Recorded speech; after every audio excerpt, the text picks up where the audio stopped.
Hoy vamos a hablar un poco de los bautismos y de la cena del Señor, de estas dos cosas juntas, que como el título de este tema es integrados con Cristo, ¿no? Que nos van a hacer que nos podamos nosotros integrar con el Señor. No sé si por ahí me puedan ayudar a poner en las pantallas el, el título e ir pasando las diapositivas, por favor. Y bueno, vamos entonces a ver rápidamente pues esta parte. El objetivo dice así: comprender a través del bautismo y la cena del Señor nuestra identificación con nuestro Salvador y la proclamación de su sacrificio hasta que Él venga. ¿Ok? Así que vamos a comenzar primero con el bautismo. Pongan mucha atención. Me comentaba el pastor que era muy importante y que él quería que pudiéramos nosotros como iglesia, todos nosotros juntos como iglesia, tener un entendimiento correcto de lo que es el bautismo. Porque a veces tenemos muchas dudas o puede haber alguna situación que no sabemos bien cómo es esto del bautismo. Igual la cena del Señor, hay muchas dudas que si quién puede tomar la cena del Señor, que si todos pueden participar, de que qué significa, etcétera. Y hoy vamos a darnos el tiempo de poder estudiar ambas cosas de una manera pues muy rápida, pero también pues a la luz de la palabra de Dios, ¿no? Para que sea la palabra de Dios la que nos alumbre, la que nos pueda dar pues esa claridad que necesitamos. Así que número uno, vamos a ver el bautismo, ¿no? Y la palabra bautismo, en primer lugar, significa sumergir. Cuando estamos hablando de bautismo, significa sumergir. Por eso es que ustedes se han dado cuenta que cuando hemos participado en los bautismos, pues ¿qué es lo que pasa con los hermanos? Se sumergen, ¿verdad? ¿Cuántos se bautizaron en estos bautismos que pasaron hace 2 semanas? ¿Quiénes se bautizaron? Bueno, hay varios por aquí, ¿no? Y fueron sumergidos en el agua y volvieron a salir. Y vamos a ver qué es lo que significa. Así que, número uno, para los que están anotando por ahí, deberían estar saliendo algunas diapositivas aquí, no sé por qué no están apareciendo ahí en las pantallas, pero pues si estás anotando te las voy diciendo, ¿no? Número uno, el bautismo es una ordenanza establecida por nuestro Señor Jesucristo. Para todos los que pensaban que el bautismo es algún rito raro, alguna situación que te da otra cosa, no, el bautismo simplemente es una ordenanza establecida por nuestro Señor Jesucristo. Y acompáñame ahí en tu Biblia en Mateo 28, versículos 19 y 20. Mira cómo dice Mateo 28, 19 y 20. Está Jesús dando una instrucción y dice: por tanto, id y hacer discípulos a todas las naciones, bautizándolos en el nombre del Padre y del Hijo y del Espíritu Santo, y enseñándoles que guarden todas las cosas que os he mandado. Y he aquí, yo estoy con vosotros todos los días hasta el fin del mundo. Así que el Señor estaba dando una instrucción. Fíjate bien cómo la Biblia nos habla en imperativo, ¿no? El Señor está diciendo, id. Acuérdate que en este tiempo imperativo es una orden, ¿no? Es una instrucción. El Señor está dando una instrucción, id. Y está dando otra instrucción, haced discípulos. Y una tercera instrucción, bautizándolos. ¿Ok? Así que en esta instrucción que el Señor está dando, no podemos darnos cuenta que el bautismo es una ordenanza establecida por nuestro Señor Jesucristo. No lo establece ningún hombre, no lo establece ninguna institución. Nuestro Señor mismo está estableciendo, bautizándolos, ¿no? Y ahorita vamos a ver qué es lo que significa el bautismo. Entonces, número uno, el bautismo es una enseñanza. Número dos, vamos a ver, hacer una pausa antes de pasar a la parte 3, pero número dos, vamos a ver que el bautismo no salva, ¿ok? El bautismo no salva. Porque muchas personas piensan que cuando tú te bautizas, entonces pues el bautismo por sí mismo te salva. Y hay creencias que piensan que si tú no bautizas a tus niños de muy chiquitos y se mueren, pues ya no saben a dónde se van, ¿no? Queda como su alma por ahí volando y incluso, no sé si han escuchado, ¿no? Algunas mamás o que le dicen, no, ya bautiza a ese niño porque si no, si se muere, pues quién sabe dónde vaya a ir, y etcétera, etcétera, ¿no? Están muy preocupadas por esa situación. Pero hoy vamos a ver que el bautismo no salva. Acompáñame ahí al libro de Efesios, que precisamente acabamos de ver Efesios, capítulo 2, versículos 8 y 9. Efesios 2, 8 y 9.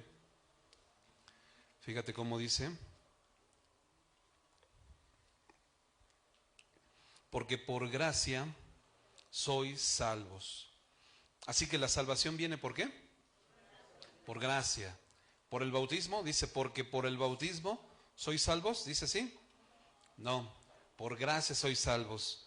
¿Por medio de qué? De la fe. ¿Ok? Y esto no de vosotros, pues es un don de Dios. Es un don de Dios. Así que la salvación es por medio de la fe. Es por gracia. ¿Ok? No proviene de nosotros, no es por nosotros. Así que como no es por nosotros, no es porque te bautices y entonces ya obtienes la salvación. No, no tiene nada que ver. Vamos a ver ahorita qué entonces significa el bautismo. Pero antes de ver qué significa, lo primero que tenemos que dejar bien claro es que el bautismo no salva. La salvación es por gracia, es por la fe. ¿Ok? Vamos a un siguiente versículo. Marcos capítulo 16, versículo 16. Fíjate cómo dice Marcos 16, 16. Dice, el que creyere y fuere bautizado será salvo, mas el que no creyere será condenado. Ahora fíjate bien, por favor. Ponme un poquito tu atención, por favor, porque esto es importante. Muchas iglesias se basan en este versículo para decir que el bautismo sí es un punto necesario para ser salvos. Pero vamos a leerlo perfectamente bien, ¿no? Vamos a leer lo que la Biblia nos dice de una manera bien clara. Ahora, antes de leerlo a profundidad, déjame hacerte otro comentario.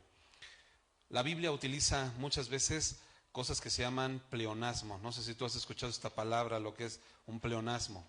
Te lo explico muy rápido, ¿no? El pleonasmo es una frase que tú pones en una oración, pero la pones de más, ¿no?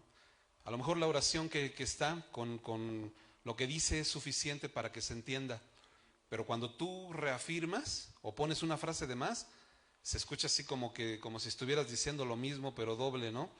Pero es como para enfatizar, sirve como enfatizar. Te pongo un ejemplo, ¿no? El clásico, oríllese a la orilla, ¿no? ¿Has escuchado ese? Oríllese a la orilla, pues ni modo que a dónde me orillo, ¿no? Pues a la orilla, ¿no? O sube para arriba, ¿no? O bájate para abajo, pues sí. Eso es un pleonasmo, ¿no? Ya con que diga súbete, pues ni modo que para dónde, ¿no? Pues para arriba. Y la Biblia nos enfatiza muchas veces y utiliza este tipo de pleonasmos, pero lo utiliza para enfatizar, ¿no? Para enfatizar una cosa. Por ejemplo, se me viene a la mente que cuando la Biblia te dice, el que tiene al Hijo, tiene la vida, ¿no? Y ustedes creen que el que no lo tiene, ¿qué pasa? Pues no la tiene, ¿verdad? Pero la Biblia lo remarca y dice, y el que no tiene al Hijo de Dios, no tiene la vida, ¿no? Entonces la Biblia siempre está remarcando estas cosas para que nos quede perfectamente bien claro. Ahora sí vamos a escudriñar este pasaje. Fíjate cómo dice Marcos 16, 16. El que creyere y fuere bautizado será salvo. Así que a primera instancia, lo que tú puedes leer o lo que tú puedes entender es que el que cree y es bautizado, ¿no? O sea que se tienen que cumplir estas dos. Pero fíjate bien cómo continúa diciendo. Mas el que no creyere, ¿qué dice? Será condenado. Pero si te fijas, ya no dice, mas el que no creyere ni fuere bautizado, ¿verdad? ¿Te das cuenta cómo no está enfatizando la Biblia que para efecto de la salvación o de la condenación tiene que ver el bautismo? No tiene nada que ver, ¿ok? Si la Biblia hubiera querido enfatizar, nos hubiera enfatizado, porque como ya lo hemos visto, pues la Biblia utiliza mucho esto para que nos quede perfectamente bien claro. Pero el Señor aquí lo que te está diciendo es que el que cree es salvo, ¿no? Y la única causa por la cual una persona no puede acceder a esta salvación y que es condenado es por una razón, por no creer, ¿ok? El que no creyere será condenado. Ahora vamos a ver otro pasaje para reforzar esto. Acompáñame ahí a Juan 3:18, ¿no? Juan 3:18, fíjate cómo dice, el que en él cree no es condenado, pero el que no cree ya ha sido condenado, porque no ha creído en el nombre del unigénito Hijo de Dios. ¿Te das cuenta cuántos pleonasmos hay aquí? El que no cree, no, el que cree no es condenado. Pues entonces ya te da a entender que el que no cree sí, pero te lo reafirma el Señor, ¿no? Pero el que no cree ya ha sido condenado. Y no nada más se queda ahí, te lo vuelve a reafirmar, porque no ha creído. ¿Te das cuenta? Y este pasaje de la Escritura nos deja muy claro que la condenación o el efecto de no ser salvo es por no creer. No tiene nada que ver el bautismo, ¿ok? Entonces, entendiendo con estas bases, nosotros podemos darnos cuenta que el bautismo no salva, ¿no? Vamos a ver ahorita qué es el bautismo entonces. Te voy a dar otra cita, Juan 3, 15 y 16, anótala por ahí. Juan 3, 15 y 16, dice, para que todo aquel que en él cree no se pierda, mas tenga vida eterna. Y el 16 dice, porque de tal manera amó Dios al mundo, que ha dado a su Hijo unigénito, ¿se lo saben? ¿Para qué? Para que todo aquel que en él cree, dice, ¿y sea bautizado? No, para que todo aquel que en él cree no se pierda, mas tenga vida eterna. Otro pasaje te doy, Juan 8:24, anótalo por ahí. Porque por eso os dije que moriréis en vuestros pecados, porque si no creéis que yo soy, en vuestros pecados moriréis. Así que, ¿cuál es el requisito? Creer. Para la salvación es creer, ¿no? Y si no crees, pues serás condenado, ¿no? La luz vino al mundo, ¿no? Y esta es la condenación, dice Juan, ¿no? 3. Y esta es la condenación. ¿Cuál es la condenación? Que la luz vino al mundo, pero los hombres amaron más las tinieblas que la luz, porque sus obras eran malas, ¿no? Entonces, es creer, ¿sale? Entonces, no tiene nada que ver con esto. Otro versículo, rápido te doy otro versículo, anótalo por ahí, aprovechando que vimos el libro de Efesios, Efesios 1, 13 y 14. Anótalo por ahí, Efesios 1, 13 y 14. Y este pasaje nos lo aprendimos de memoria. ¿Te acuerdas? En él, también vosotros, habiendo oído, ¿qué? La palabra de verdad, el evangelio de vuestra salvación, y habiendo creído en él, ¿no? Fuiste sellados, ¿no? No dice, y habiendo creído y habiendo sido bautizados. ¿Te das cuenta cómo el bautismo no entra en todas estas partes donde la Biblia te dice que el que creyere, que el que creyere, que el que creyere? No está entrando el bautismo, ¿ok? Y en el versículo que vimos en Marcos 16, 16, donde sí te dice que el que creyere y fuere bautizado, en automático te da, pero el que no creyere será condenado, ¿ok? ¿Está claro esta parte entonces? Bueno, vamos rápido entonces. Déjame leerte un ejemplo, acompáñame ahí en tu Biblia en Lucas 23, 39 al 43. Esta parte me encanta, pero vamos a ver este pasaje rápido.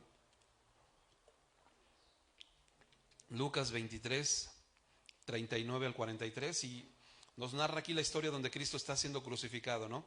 Jesús está en la cruz y la Biblia dice que al lado de él clavaron a dos pues malhechores, ¿no? Dos ladrones, uno de cada lado. Y está precisamente en esta parte, mira como dice, y uno de los malhechores que estaban colgados le injuriaba diciendo, si tú eres el Cristo, sálvate a ti y a nosotros. Así que este malhechor no creía que él fuera el Cristo, ¿no? No creía. Bueno, pues le está diciendo, pues si tú eres, pues órale, sálvate, ¿no? No creía. Y respondió el otro y le reprendió diciendo, ¿ni aún temes tú a Dios estando en la misma condenación?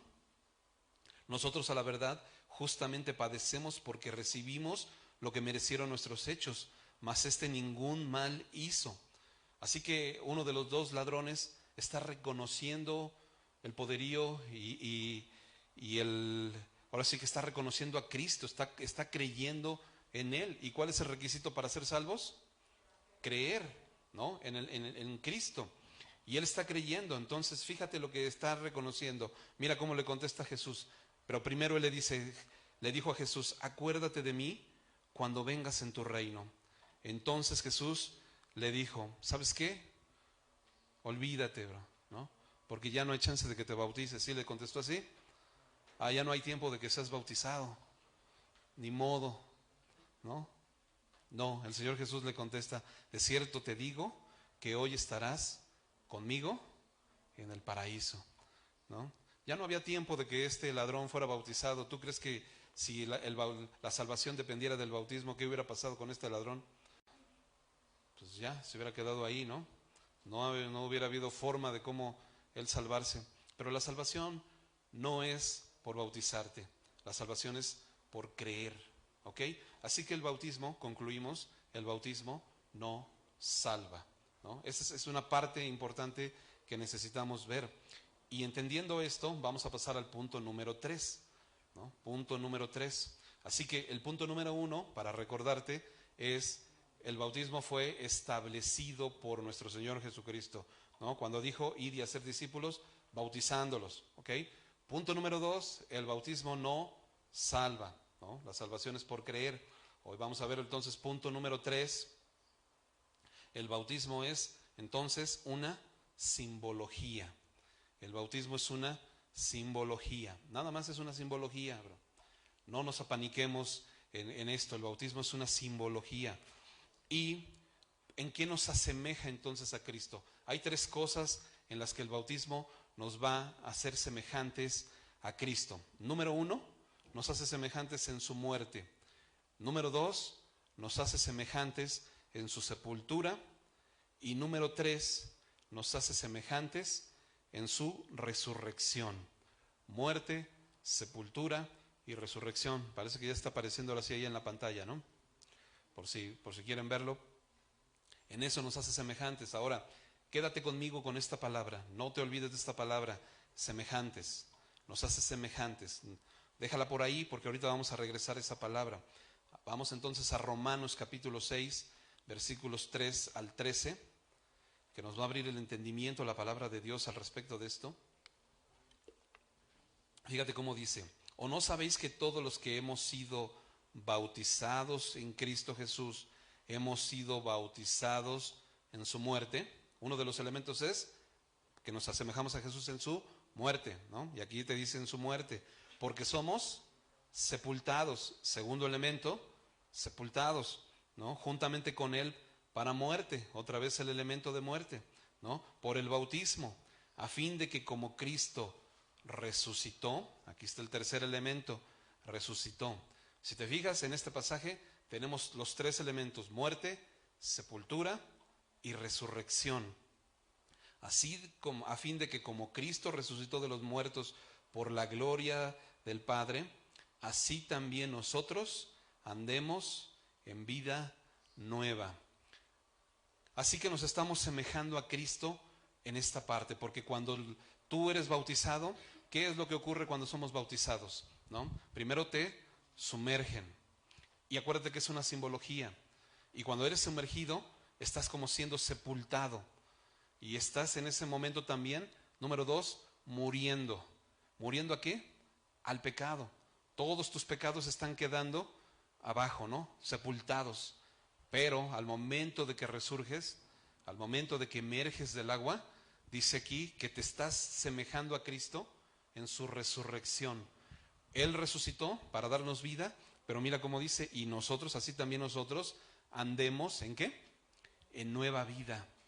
Para eso es lo que representa. Así que cuando tú sales del agua, no sales del agua para volver a andar nuevamente caminando como antes, pero estás haciendo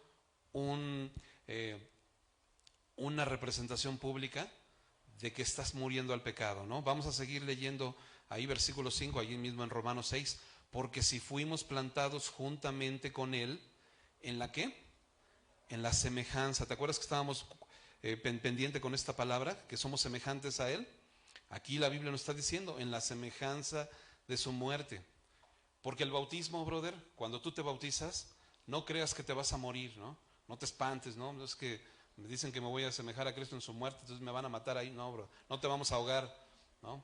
Aunque algunos a lo mejor nos dan ganas. No, no es cierto. No es cierto. Pero no va a pasar nada, brother, ¿no? Es una semejanza nada más. Y te asemejas con Cristo en su muerte, ¿no? Así también lo seremos en la de su resurrección, sabiendo esto, que nuestro viejo hombre fue crucificado juntamente con Él, para que el cuerpo del pecado sea destruido, a fin de que no sirvamos más al pecado, porque el que ha muerto ha sido justificado del pecado. Y si morimos con Cristo, creemos que también viviremos con Él, sabiendo que Cristo, habiendo resucitado de los muertos, ya no muere, la muerte no se enseñorea más de él. Dice, porque en cuanto murió, al pecado murió una vez por todas, mas en cuanto vive, para Dios vive.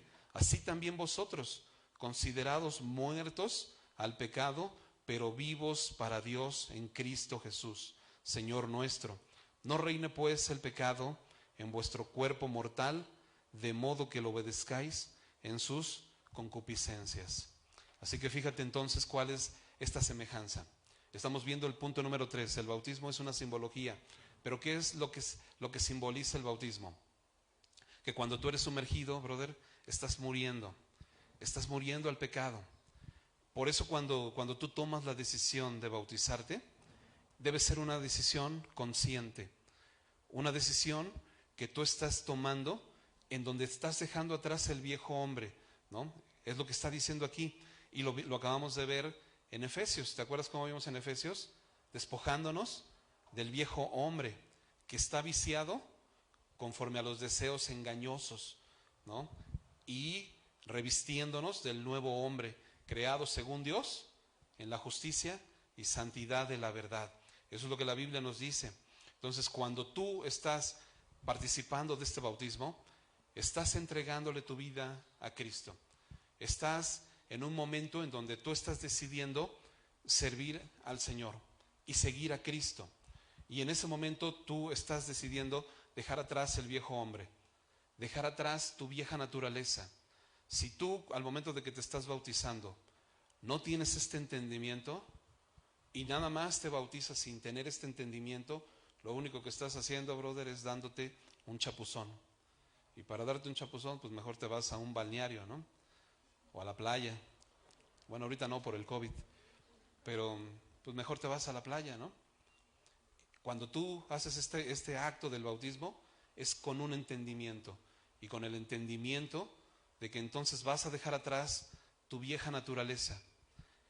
Como dice Pablo, ya no vivo yo, mas Cristo vive en mí, y lo que ahora vivo en la carne, lo vivo en la fe del Hijo de Dios. Ahora tú vives caminando de acuerdo a las enseñanzas de Cristo, como lo hemos aprendido en Efesios. Es que como el libro de Efesios ha sido de una gran bendición, ¿verdad? Que dice, despójate del viejo hombre que está viciado, ¿no? Así que el que gritaba, ¿no? Quítese de vosotros toda gritería. Eras muy gritón, brother, ya quítate eso, despójate, ¿no? Quítate toda ira, todo enojo, toda contienda, toda división, ¿no? Y vístete del nuevo hombre. Y el Señor nos ha mostrado en esto.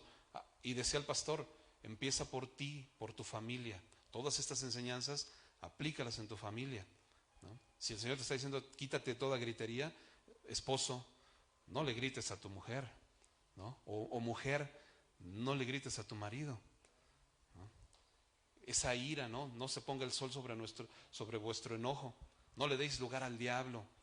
Todas estas cosas, toda esta vieja naturaleza, al momento de que tú decides bautizarte, estás decidiendo dejar atrás todas estas cosas. Estás decidiendo morir al pecado. Y la Biblia nos está diciendo, ya no se enseñoree más el pecado en tu cuerpo. Ya no le prestes tus miembros al pecado, brother. Ya no, ¿no? Que tus pies no vayan presurosos corriendo hacia el mal, ¿no? Y ya llega el viernes y ya quieres ir corriendo con tus cuates a la fiesta, ¿no? ¿Cuántos todavía quieren llegar ahí con sus cuates y al relajo, brother? Pero la Biblia te dice, ya no llegues a eso, ¿no? Muere a esta vieja naturaleza y ahora resurge, pero en un caminar, en una nueva vida, ¿no? En una nueva identidad en Cristo Jesús. Dice, ni tampoco presentéis vuestros miembros al pecado como instrumentos de iniquidad, sino presentaos vosotros mismos a Dios como vivos de entre los muertos, y vuestros miembros a Dios como instrumentos de justicia. ¿Ok? Así que al momento de que tú has decidido bautizarte y has decidido participar de esta simbología, porque acuérdate que es una simbología que nos asemeja a Cristo en su muerte, en su sepultura y en su resurrección. En su muerte, Porque así como Cristo murió, así también tú y yo morimos, pero al pecado, ¿no? Dejamos sepultados el pecado y emergemos o resucitamos para andar en una nueva vida, ¿no? Esto es lo que es el bautismo. Otra cita más, Colosenses 2, del 11 al 14. Colosenses 2, del 11 al 14, mira cómo dice: en él también fuiste circuncidados, no con circuncisión hecha a mano, al echar de vosotros el cuerpo pecaminoso carnal en la circuncisión de Cristo, sepultados con él en el bautismo. Otra vez, sepultados, ¿no? Subráyalo. Ahí subrayamos algunas para que tú lo puedas notar, como la Biblia lo habla muy claro. Sepultados con él en el bautismo, en el cual fuiste también resucitados con él mediante la fe en el poder de Dios, que le levantó de los muertos, y a vosotros, estando muertos en pecados y en la incircuncisión de vuestra carne, os dio vida juntamente con él, perdonándolos todos los pecados, anulando el acta de los decretos que había contra nosotros, que nos era contraria, quitándola de en medio, ¿y qué? Y clavándola en la cruz. Así que esto es muy importante, porque el Señor lo que te está diciendo es, al momento de que tú estás dando este paso de fe y que tú estás tomando esta decisión de morir, ya todos los pecados que tú tenías han sido perdonados. Ya deja de estar metiendo en tu mente la idea que a veces el Satanás o el enemigo viene y nos trae a nuestra mente: no, es que tú pecaste, ¿no? Es que tú estás sucio porque hiciste todo esto. No, porque una vez que tú has decidido entregarle tu vida a Cristo, todas esas cosas que tú hiciste, el Señor te está diciendo, fueron perdonadas. El acta de los decretos que estaba en contra tuya y en contra mía ha sido clavada en la cruz del Calvario con la muerte de Cristo.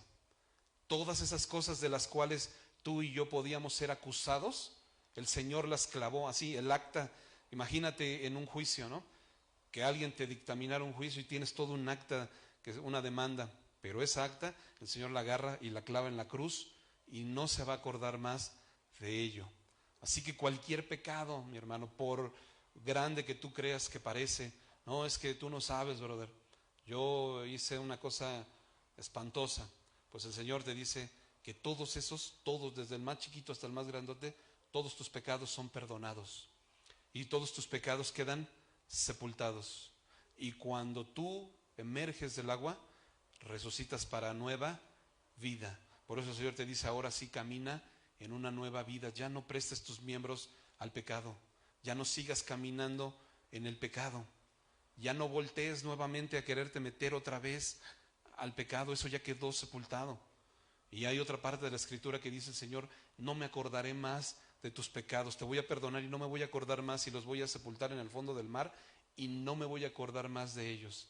Así que por eso también veíamos en la armadura de Dios el escudo de la fe, ¿no? Que el escudo de la fe es cuando tú le crees a Cristo. Por eso es el escudo de la fe. ¿Para qué? Para apagar los dardos de fuego del maligno. Porque cuando los dardos de fuego del maligno vienen y te dicen: no, tú eres un pecador, mira, nada, tú con el escudo de la fe, no, porque el Señor me ha perdonado, y apagas ese dardo. No, porque en Cristo Jesús soy nueva criatura. Las cosas viejas pasaron, he aquí, todas son hechas nuevas. Ese es el escudo de la fe, brother, en donde tú puedes, todas esas acechanzas del diablo, todos esos pensamientos que vienen a tu mente y que te dicen que tú eres pecador, tú tienes que quitarlos de tu vida, ¿no? Y empezar a vivir en una vida nueva. Eso es lo que es el bautismo. Y vamos a ver entonces habíamos visto que nos asemeja con Cristo, y otra cosa también que hace, nos integra al cuerpo de Cristo. El bautismo nos integra al cuerpo de Cristo. Hechos capítulo 2, versículos 41 y 42. Hechos 2, 41 y 42. Mira cómo dice: así que los que recibieron su palabra fueron bautizados y se añadieron. ¿Ok? 3 elementos: recibieron su palabra, se bautizaron y fueron añadidos a la iglesia.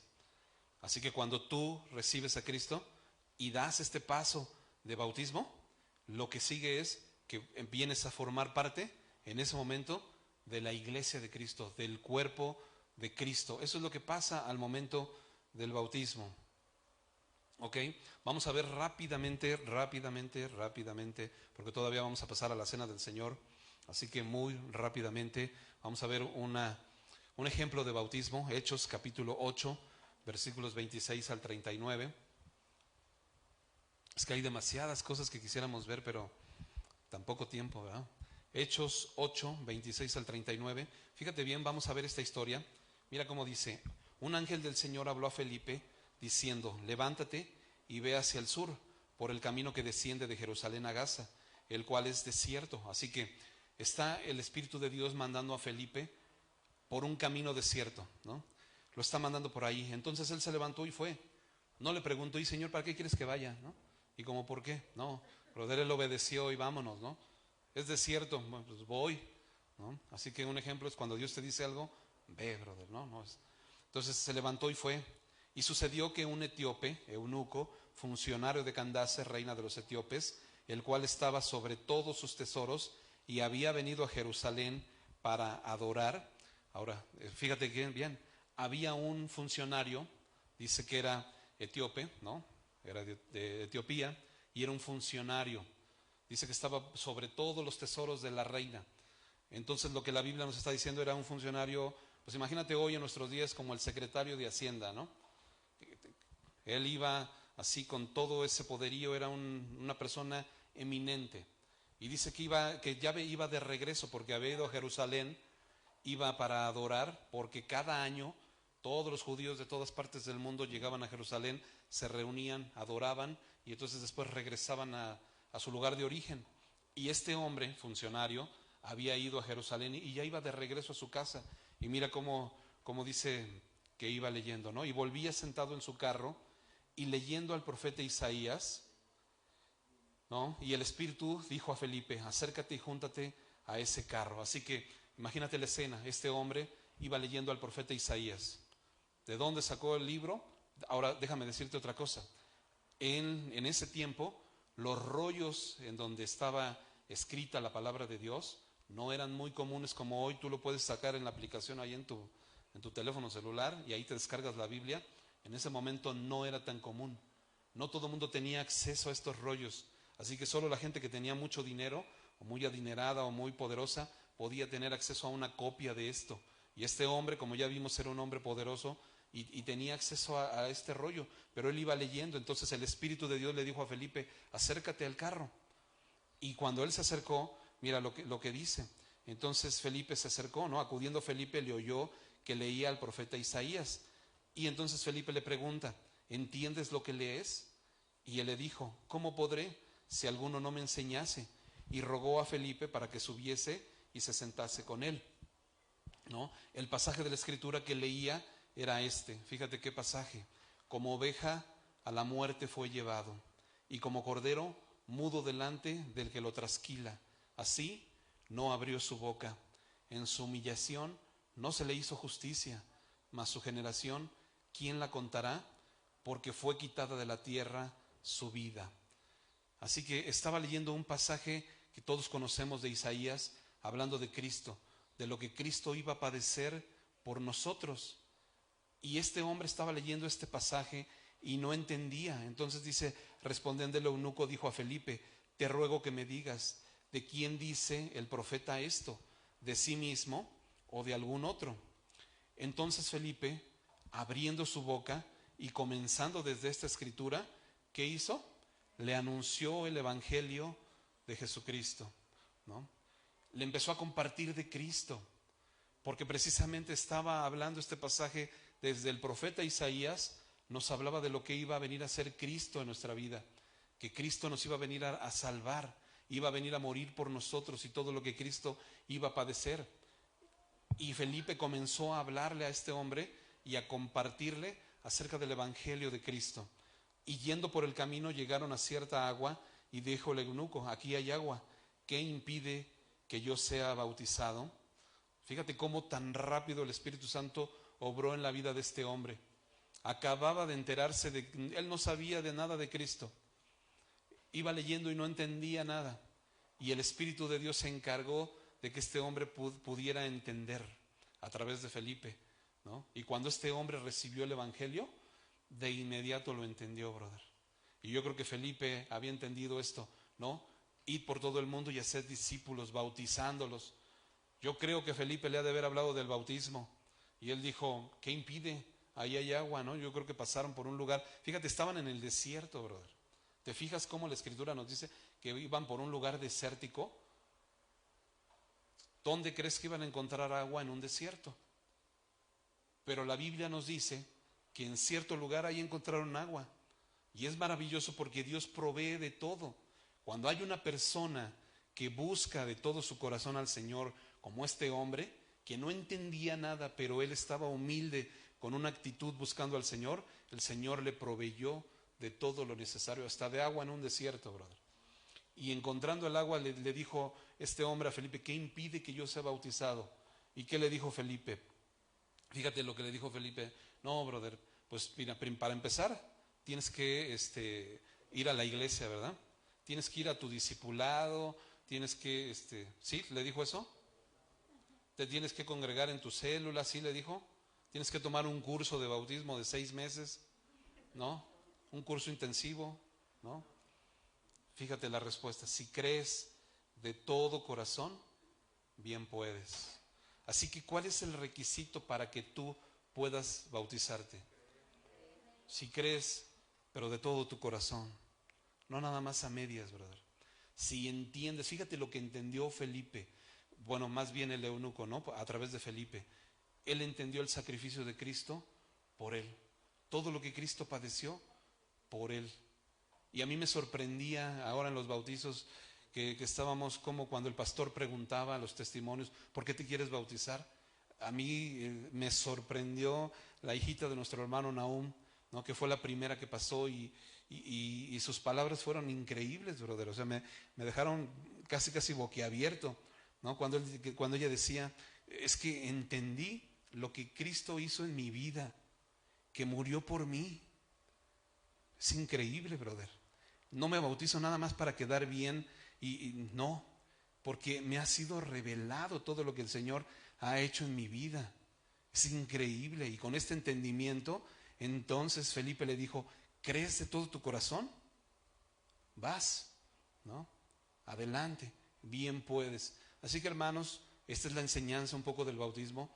No creas que para bautizarte tienes primero que componer tu vida, ¿no? Es que yo he hecho muchas cosas malas, brother, eso no importa. Si crees de todo tu corazón y entiendes este sacrificio, bien puedes, ¿no? Porque este hombre no sabía nada, bro. Pero lo único que hizo fue creer. Y entonces bien puede, ¿no? Porque a partir de ese momento entonces él dijo, ahora sí yo quiero morir y dejar sepultado mi vieja naturaleza y emerger a una nueva naturaleza en Cristo. Ese es el momento del bautismo. Así que no te preocupes si no te sientas condicionado para bautizarte. Lo único que tienes que pasar es que Cristo sea revelado a tu vida y que creas de todo tu corazón. ¿Ok? Vamos entonces ahora sí a pasar. Con esto terminamos la parte del bautismo. Vamos a pasar rápidamente al memorial de la Cena del Señor. Ahora sí que punto y aparte, memorial, pero va integrado. Memorial de la Cena del Señor. Así que número 1, déjame decirte, hay un pacto anterior, ¿no? Un pacto que el Señor hizo con su pueblo. Y antes de pasar a Éxodo 12, 26 y 27, déjame rápidamente comentarte algo. Te voy a contar rápido la historia, cómo funciona el pacto anterior. El pueblo de Dios, el pueblo de Israel, estaba de esclavo en Egipto. Estaban esclavizados, ¿ok? Todo el pueblo de Dios estaba esclavizado en Egipto. Y la Biblia dice que el padecimiento que tenían siendo esclavos era mayúsculo, era mayor. Los trataban horrible, ¿sí? Todos eran maltratados, todos estaban en condiciones lamentables en esta condición y clamaban a Dios pidiendo que los liberara con todo su corazón. Imagínate en un lugar de esclavitud, pero no nada más tú, porque uno como quiera que sea, ¿verdad? Pero imagínate que tus hijos también están siendo esclavos ahí y que tus hijos están siendo maltratados también. Y tú ves cómo tus hijos están siendo maltratados de tal manera que clamaban a Dios y le pedían y le rogaban, Señor, libéranos de esto, libéranos, Señor. Y entonces la Biblia dice que el Señor mandó a Moisés, ¿no? Como instrumento para salvar o rescatar a su pueblo de esta esclavitud. Y cuando llegó Moisés delante de Faraón, se presentó muchas veces delante de Faraón y cada vez que se presentaba le decía, deja ir al pueblo de Dios, ¿no? O sea, ya déjalo, que libéralo para que vaya y le sirva al Señor. Muchas veces, la Biblia dice que muchas veces, pero Faraón era un hombre necio que tenía un corazón duro y le dijo, no los voy a dejar ir. Así que durante 9 ocasiones el Señor mandó, en cada una de esas ocasiones mandó una plaga. Cada plaga que el Señor mandó era una plaga que iba gradual, ¿no? Una plaga primero, el agua se convirtió en sangre, ¿no? Entonces, pues así como que algo turbio. Y esto de la esclavitud, fíjate bien, ponme un poquito atención, veme aquí, por favor. Esto de la esclavitud que vivió el pueblo de Dios representa cuando tú y yo estábamos esclavos en nuestros delitos y pecados, ¿no? Y cuando tú estás esclavo en el pecado, a lo mejor no puedes discernir bien y empieza el pecado a hacer estragos en tu vida, como esta primera plaga, ¿no? Algo turbio, ¿no? Se ve por ahí algo turbio, pero pues tú dices, no pasa nada. Y después vienen la plaga de las moscas, ¿no? Y después la plaga de los piojos, donde ya te es más molesto. Imagínate los piojos. No sé quién ha tenido piojos aquí. Yo nunca he tenido piojos, pero bueno. Pero si alguien ha tenido piojos debe ser horrible, ¿no? Y imagínate, ya es bien molesto, ¿no? Yo creo que te estás rascando y es molesto, y la plaga de las ranas, y empieza a crecer esa molestia. Y así es como el pecado también en tu vida, cuando tú le das lugar al pecado y cuando eres necio y no quieres salir de esa esclavitud del pecado que te tiene amarrado, esas son las consecuencias. Y ya empieza a ser molesto en tu vida, en tu matrimonio, con tus hijos, empieza a destruir tu hogar y tú sigues de necio, brother, ¿no? Hasta que llega el momento de la 9ª plaga que el Señor mandó, en donde hizo, ¿te acuerdas cuál fue la 9ª plaga? Que hizo tinieblas, ¿no? Todo se oscureció. Y eso es lo que nos pasa en nuestra vida cuando el pecado ya de plano empezó primero con agua turbia y después ya hasta que llegó el momento en donde se hizo tinieblas. Eso es lo que pasa en la vida del hombre, ¿no? Y llegó esta 9ª plaga y se hizo tinieblas. Y Faraón seguía necio, no lo voy a dejar salir, no los voy a dejar salir. Hasta que llegó la última plaga, que fue la número 10, y esta plaga ya fue una plaga de muerte. Así que el Señor le dijo, pues ahora como eres bien necio, llega la muerte. Y a veces en nuestra vida, la consecuencia, dice la Biblia, que la paga del pecado es muerte, y es una separación de Dios, ¿no? Quedas completamente separado de Dios y expuesto, ahora sí que lejos de Dios, ¿no? Ya no estás bajo la cobertura de Dios. Y entonces llegó esta 10ª plaga de muerte y el Señor dijo, todos los primogénitos, y la palabra primogénito habla de primero, ¿no? Los hijos mayores de todos los egipcios van a morir, y también de los del pueblo de Israel, ¿no? Todos los hijos mayores van a morir. Pero los únicos que se van a salvar son los que hagan lo siguiente: van a sacrificar un corderito, ¿no? Limpio, puro, lo van a sacrificar y su sangre la van a poner en los dinteles de las puertas y en los postes. Así, van a poner la sangre ahí en las puertas de sus casas. Y cuando el Señor pase ese día para matar a todos los primogénitos o a todos los hijos mayores, el Señor va a pasar por alto de la casa en donde estén pintados esta sangre, ¿no? No va a herir a los que estén ahí. Y eso fue lo que pasó, ¿no? Ese día en la noche llegó ese día y pasó el Señor y no murieron aquellos que estaban cubiertos con esa sangre. Así que a partir de ahí el Señor a través de Moisés dio una instrucción: van a festejar la Pascua, ¿ok? Y ese era el primer pacto que el Señor había hecho con ellos. Van a festejar la Pascua. ¿Qué es la Pascua? Vamos a leerlo aquí. Ahora sí, acompáñame a Éxodo capítulo 12, versículos 26 y 27. ¿no? Fíjate cómo dice: y cuando sus hijos les pregunten qué significa esta fiesta, es decir, la Pascua, ustedes les dirán: esta cena es la Pascua que celebramos en honor de nuestro Dios cuando Él recorrió todo Egipto para matar a los hijos mayores de los egipcios, pero pasó de largo frente a nuestras casas y nos libró de la muerte. ¿Ok? Así que te das cuenta cómo la Biblia nos dice específicamente qué significa esta fiesta. Significa esta Pascua, la fiesta de la Pascua, significa que el Señor libró, ¿no? Poniendo esta sangre, el Señor libró de la muerte a sus hijos mayores, ¿ok? Y les ordenó festejar, tener esta fiesta cada año. Ahora, rápidamente, déjame contarte cómo funcionaba. Cada año, entonces, el pueblo de Israel tenía que escoger un corderito chiquito, ¿no? Limpio, puro, sin mancha.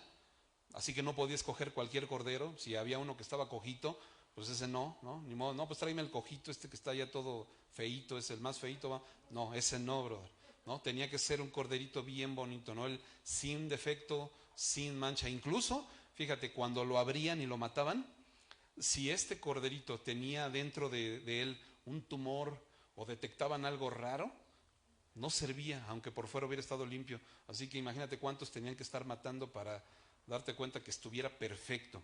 Eso era lo que el Señor les había mandado. Y luego les dice: con esa sangre la van a rociar sobre el altar. Y va a representar que los pecados del pueblo de Dios van a ser cubiertos, pero solo por un año, ¿no? Al siguiente año tus pecados otra vez ya estaban, ¿no? Pero eran cubiertos, nada más cubiertos.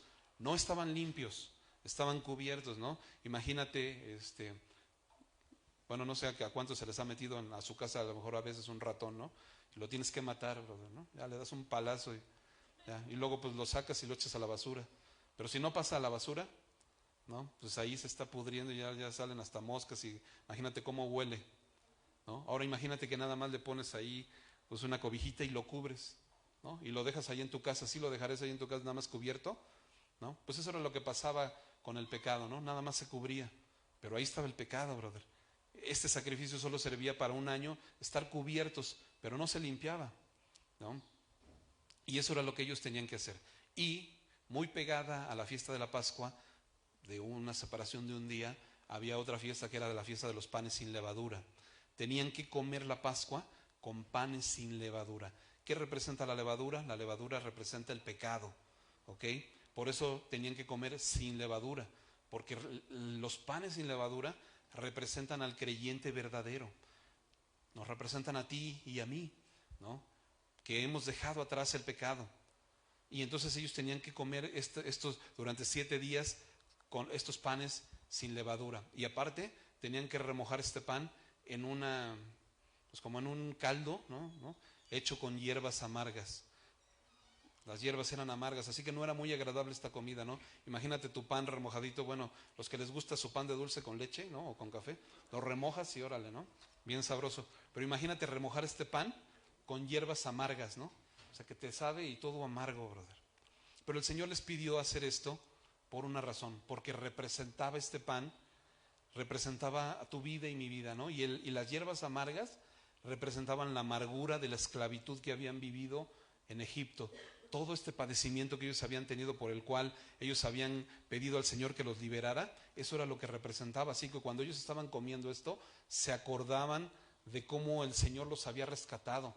Hoy ellos podían estar libres, hoy ellos podían ver a sus hijos vivir libres, pero en su momento ellos, cuando estaban comiendo este pan amargo, con esta sustancia amarga, recordaban la amargura del pecado.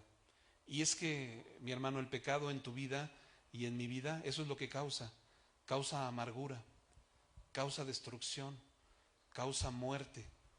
El pecado no es agradable, aunque al principio tú pienses que el pecado te va a dar placer. ¿Sabes cuánto tiempo te va a durar el placer del pecado? Te va a durar 5 minutos, brother.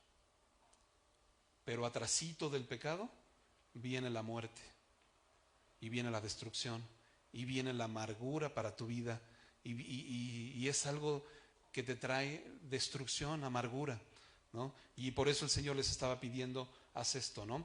Ahora vamos a continuar. Esta era la fiesta, ¿no?, de la Pascua, el primer pacto que el Señor había hecho con ellos. Pero acompáñame ahí a Jeremías 31:34. Jeremías 31:34. Ese era el antiguo pacto. Hoy vamos a ver el nuevo pacto. Dice así: he aquí vienen días, dice el Señor, en los cuales haré un nuevo pacto con la casa de Israel. Así que este pacto que había hecho del pacto de la Pascua, ponme atención, iba a quedar atrás. El Señor va a instituir un nuevo pacto, no como el pacto que hice con sus padres. Fíjate cómo les está diciendo, ¿no? No como el pacto que hice con sus padres el día que los tomé su mano para sacarlos de la tierra de Egipto, porque ellos invalidaron mi pacto, aunque fui yo un marido para ellos, dice el Señor. Así que pues invalidaron su pacto, ¿no? No cumplieron con estas cosas, no valoraron lo que el Señor hizo por ellos y regresaron a vivir otra vez su vida o adorando dioses ajenos, adorando, y no, imagínate todo lo que Dios ha hecho por ti y por mí, y otra vez, brother, vuelves al pecado, ¿no? Otra vez a la necedad. Y el Señor dice: yo fui un marido para ellos y ellos abandonaron mi pacto, pero voy a hacer un pacto nuevo. Pero este pacto que haré con la casa de Israel después de aquellos días, dice el Señor, daré mi ley en su mente y la escribiré en su corazón. Y yo seré a ellos por Dios y ellos me serán por pueblo. Y no enseñarán más ninguno a su prójimo ni ninguno a su hermano diciendo: conoce al Señor, porque todos me conocerán, desde el más pequeño de ellos hasta el más grande, dice el Señor, porque perdonaré la maldad de ellos y no me acordaré más de sus pecados. Fíjate cuál es el pacto nuevo, rápidamente, ¿no? El pacto nuevo es este. El Señor está diciendo: tú festejabas una fiesta, ¿no? La fiesta de la Pascua. Ya vimos qué representaba, ya vimos qué era lo que recordaba. Pero el Señor ahora está diciendo: el nuevo pacto, en este nuevo pacto yo voy a poner mi palabra en tu mente, pero también en tu corazón, para que mi palabra esté en tu corazón. Y entonces voy a perdonarte. Todas las cosas que has hecho mal, te las voy a perdonar. No me voy a acordar más de tus pecados. Este va a ser mi nuevo pacto, que todas las cosas que hiciste mal, te las voy a perdonar. Todos tus pecados van a quedar olvidados. Ese va a ser el nuevo pacto. Ahora vamos a ver rápidamente el nuevo pacto, ¿no? Cristo es nuestra Pascua. Entonces, ahora la Biblia nos dice que esta Pascua que antes se festejaba, ahora Cristo va a ser nuestra Pascua. Primera de Corintios 5, 7 y 8. Limpiaos pues de la vieja levadura, para que seáis nueva masa, sin levadura como sois, porque nuestra Pascua, ¿que es quién? Cristo. Así que ahora nuestra Pascua, dice la Biblia, que es Cristo. Ya la Pascua ya no es lo que se festejaba antes, ¿no? La liberación del pueblo de Dios de Egipto, ¿no? Que el Señor los libró de la muerte. Ahora nuestra Pascua es Cristo, que ya fue sacrificada por nosotros. Así que celebremos la fiesta no con la vieja levadura, ni con la levadura de malicia y de maldad, sino con panes sin levadura, de sinceridad y de verdad, ¿no? Buscando al Señor, ya no con hipocresía, ya no con tu vida en pecado. Ahora tú ya no eres esa persona que vivía en pecado, ahora tienes un entendimiento diferente. Así que, otro punto, Cristo es el Cordero. Así como este corderito, ahora Cristo es el Cordero de Dios. Te voy a dar algunas citas para que veas cómo la Biblia nos habla acerca de esto. Primera de Pedro 1, 18 y 19, sabiendo que fuiste rescatados de vuestra mala manera de vivir, la cual recibiste de vuestros padres, no con cosas corruptibles como oro o plata, sino con la sangre preciosa de Cristo. ¿Cómo qué? Como de un cordero sin mancha y sin contaminación. Así que a través de la sangre de Cristo, ahora es que nosotros hemos sido limpiados. Esta sangre que con el corderito ponían en los dinteles y en los postes, ahora es la sangre de Cristo. Y ahora el cordero es Cristo el cordero, ¿no? Otra cita, Isaías 53, 6 y 7, que es precisamente esta cita que venía leyendo el eunuco. Todos nosotros nos descarriamos como ovejas, cada cual se apartó por su camino, mas el Señor cargó en él el pecado de todos nosotros. Angustiado él y afligido, no abrió su boca.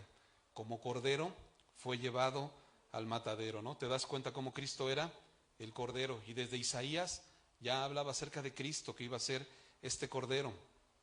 Rápidamente otra cita, Juan 1:29.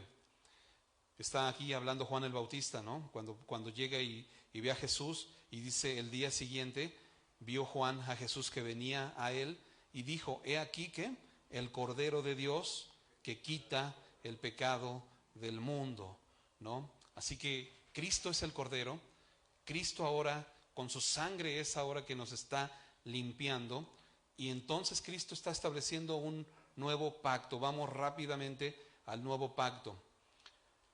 Acompáñame a Marcos 14, 17 al 24. Déjame leértelo rápidamente porque tenemos muy poquito tiempo, pero vamos a verlo muy rápido. Mira, Marcos 14, 17 al 24. Dice, y cuando llegó la noche, estamos en esta historia, estamos cuando Cristo está a punto de ser entregado. Esa noche va a ser entregado, ¿no? Y están festejando, fíjate qué casualidad o qué diosidencia, ¿no? Están festejando la fiesta de la Pascua y van a cenar la fiesta de la Pascua, ¿no? Entonces Cristo va a hacer esa cena con sus discípulos y va a aprovechar que de esta fiesta, de la fiesta de la Pascua, para establecer el nuevo pacto. Y les va a enseñar a sus discípulos precisamente en esa fiesta que esta fiesta va a quedar atrás y ahora va a empezar un nuevo pacto, ¿ok? Entonces ellos están ahí ya en la mesa y dice, y cuando llegó la noche vino él con los 12 y cuando se sentaron a la mesa, mientras comía, Jesús dijo, de cierto os digo que uno de vosotros que come conmigo me va a entregar, hablando acerca de Judas, ¿no? Entonces ellos, fíjate cuál fue la actitud de sus discípulos, entonces ellos comenzaron a entristecerse y a decir uno por uno, seré yo, y el otro, seré yo. Fíjate esta escena rápidamente. Jesús estaba ya en la cena, ¿no? Ya comiendo con sus discípulos, y lo primero que les dice antes de instituir la cena del Señor, les empieza a decir, uno de ustedes me va a traicionar. Y los discípulos, en vez de que estén asombrados y, ¡ay! Fíjate cómo la Biblia nos dice que comenzaron a entristecerse. Y es que, ¿sabes qué, brother? Cuando tú ves que uno de tus hermanos, después de haber estado caminando con Jesús como Judas lo estuvo, ¿no? Que caminaba con Jesús todos los días, que convivía con Jesús, que estaba con Jesús, que todo con Jesús, y llega el momento en donde dice, me va a traicionar. Así que el sentir de los discípulos no fue de sorpresa, fue de tristeza, ¿no? Como cuando tú ves a algún hermano que pues de repente lo ves que viene y te enteras que pues ya deja de venir y vuelve atrás, ¿no? Y abandona al Señor y empieza a vivir otra vez en el mundo. Y esto fue lo que los discípulos pues estaban experimentando. Él respondió, les dijo, es uno de los 12 el que moja conmigo en el plato. A la verdad el Hijo del Hombre va, según está escrito de él, mas ay de aquel hombre por quien el Hijo del Hombre es entregado. Bueno le fuera a ese hombre no haber nacido. Así que hay una consecuencia terrible para aquellos que aún viendo, aún conociendo, aún entendiendo, brother, deciden no hacer caso a Dios mismo. Pero fíjate bien cómo sigue. Entonces dice, y mientras comían, Jesús tomó el pan y bendijo y lo partió y les dijo diciendo, tomad, esto es mi cuerpo.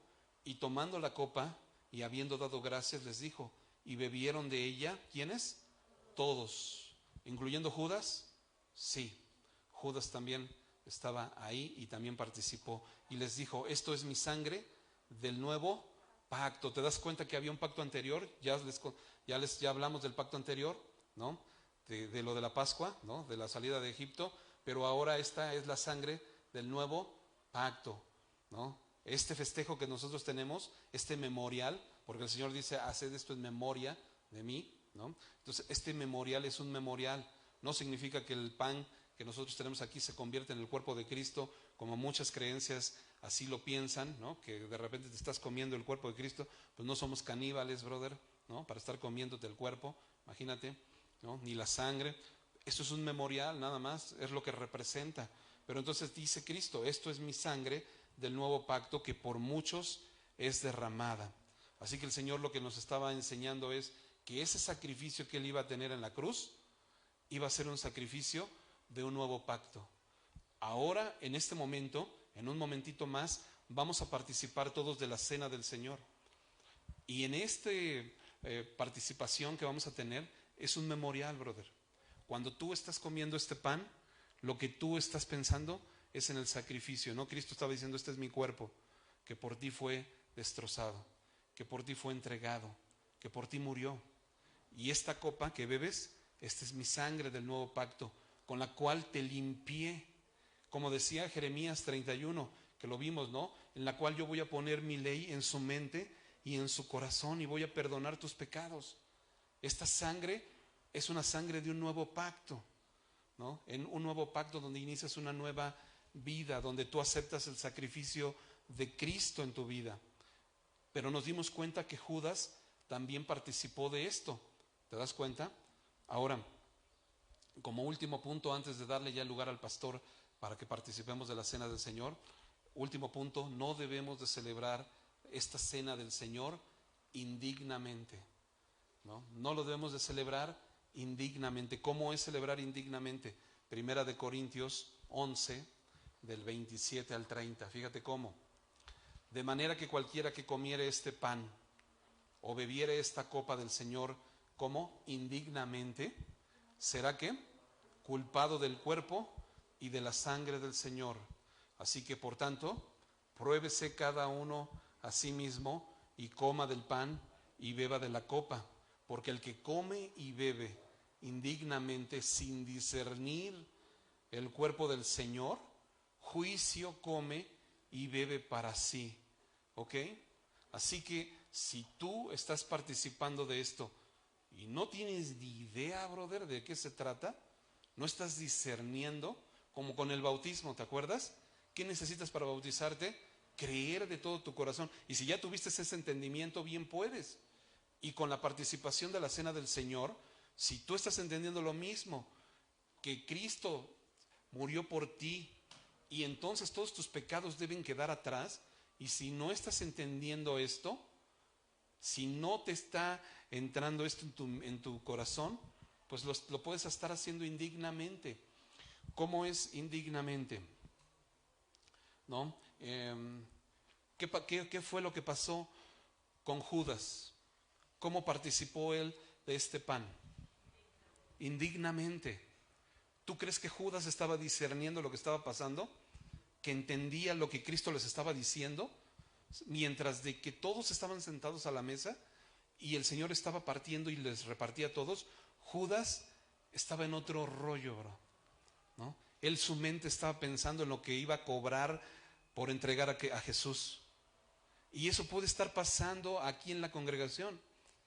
Tú puedes estar aquí sentado, pero tu corazón no está en Cristo, ¿no? Todavía estás en tinieblas. Dice Primera de Juan, si decimos que tenemos comunión, pero andamos en tinieblas, mentimos y la verdad no está en nosotros. Así que por eso aprendimos ahorita, pruébese cada uno si realmente estás siguiendo a Jesús. Ojo, no quiere decir que seas perfecto, quiere decir que tengas un corazón dispuesto para seguir a Jesús, ¿no? Como este funcionario que vimos, ¿no? Que tenía un corazón dispuesto a seguir a Jesús. Dentro de estos discípulos que estaban tomando esta cena estaba Pedro. Y te acuerdas que esa misma noche ¿qué iba a pasar con Pedro? Iba a negar a Jesús, ¿cuántas veces?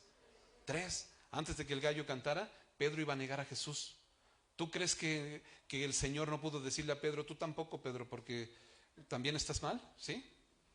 No, porque aunque Pedro se iba a equivocar, brother, Pedro tenía un corazón para con Dios, porque cuando Pedro negó al Señor, la Biblia dice que lloró amargamente, así como este pan que comían, y así lloró amargamente, porque le dolió fallarle a Jesús, brother. Le dolió cometer este pecado, le dolió hacer esto, negar al Señor, le dolió. Pero Judas no tenía este sentimiento. Cuando Judas se entregó al Señor, Judas estaba así como si nada, ¿no? Pues me equivoqué, ¿no? Pues somos humanos, ¿no? Así con una actitud, brother. Por eso la Biblia dice, pruébate. No es que seas perfecto. Dios no nos pide perfección. Tampoco está haciendo acepción de personas para decir, no, brother, tú no, no. Pero te dice, pruébate. Si tú estás participando todavía de las tinieblas, Si todavía sigues en esa relación de adulterio y no la quieres dejar y estás aferrado, brother, si todavía estás viviendo en los deseos engañosos, no todavía estás haciendo tranzas, ¿no? Todavía no has querido morir al pecado, examínate, bro, ¿no? Examínate. Y no quiere decir que seas perfecto, acuérdate, ¿no? Pedro la regó, despuesito de la cena, Pedro la regó, pero tenía un corazón dispuesto para con Dios.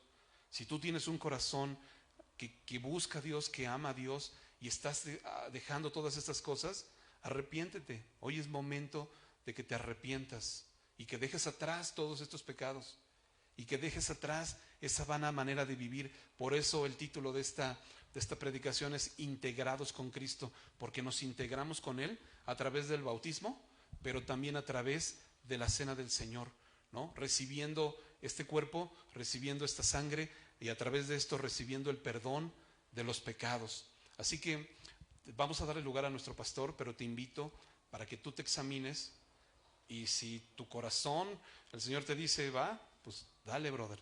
Pero si no, pues yo te diría, acuérdate, la Biblia dice, juicio comes, ¿no? El que bebe indignamente, estás en otro rollo, juicio come, ¿ok? Así que vamos a participar entonces de la cena del Señor. Le doy lugar al pastor.